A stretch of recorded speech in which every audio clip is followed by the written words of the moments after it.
নমস্কার। আজকে আমি শেয়ার করব আমাদি মাছের পেঁয়াজকলি বড়ি দিয়ে সহজ রেসিপি ঝাল। তাহলে আমাদি মাছ তো আমার লাগবেই। আমাদি মাছগুলো কাটার সময় না আপনারা মাথাটা কেটে দিলেই হয়ে যাবে, খুব কাটা সহজ। এটা এর গায়ে হালকা হালকা আঁচ থাকে, তো আঁচতে নিলেই হয়ে গেল।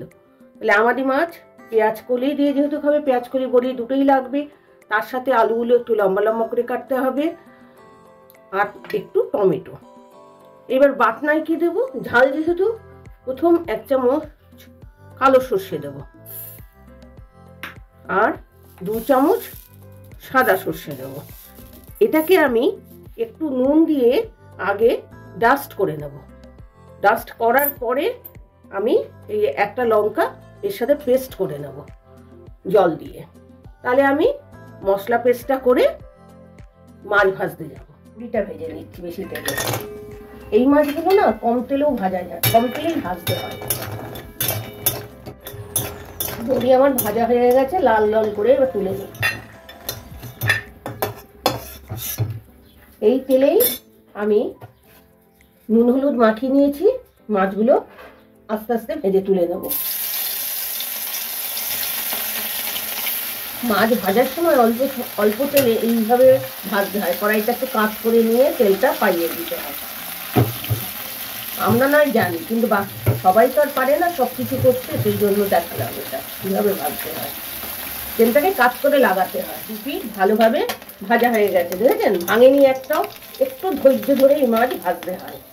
এগুলো সব ভাজা হয়ে গেছে, একটা মাছও ভাঙেনি, বা গোটা সব কটাই গোটা রয়েছে। দেখুন, একটা মাছও ভাঙেনি। এইভাবে মাছগুলো সব ভেজে নিয়েছি আস্তে আস্তে।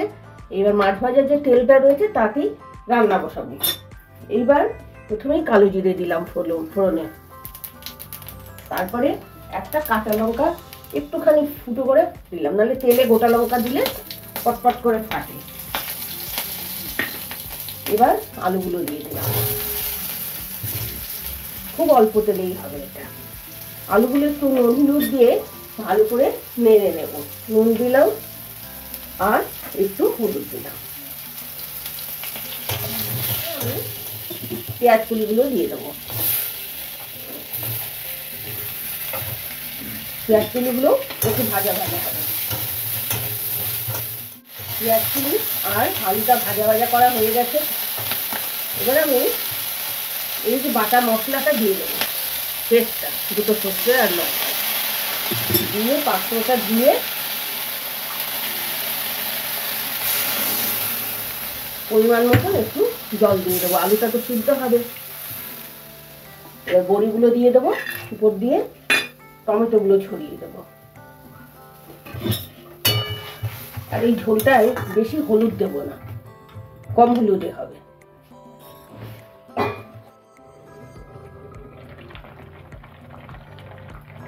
আলু বড়ি সব সিদ্ধ হয়ে গেছে। এবার আমি মাছগুলো সব দিয়ে দেব। এই ঝোলটা না খুব পাতলাও হবে না, খুব ঘনও হবে না। আর এইটা এবার ঢেকে দেবো। নুন দিইনি কিন্তু আমি এখনো, মাছটা সিদ্ধ হওয়ার পরে নুন দেবো, কারণ এই মাছে খুব নুন থাকে। ঝোলটা আমার ফুটে গেছে, দেখলাম। এবার অল্প একটু নুন লাগবে। এই মাছগুলো না একটু নুনটাই স্বাদের হয়। এইটুকু একটু হাফ চামচ নুন দিয়ে দিলাম, দিয়ে নেড়ে নিলাম।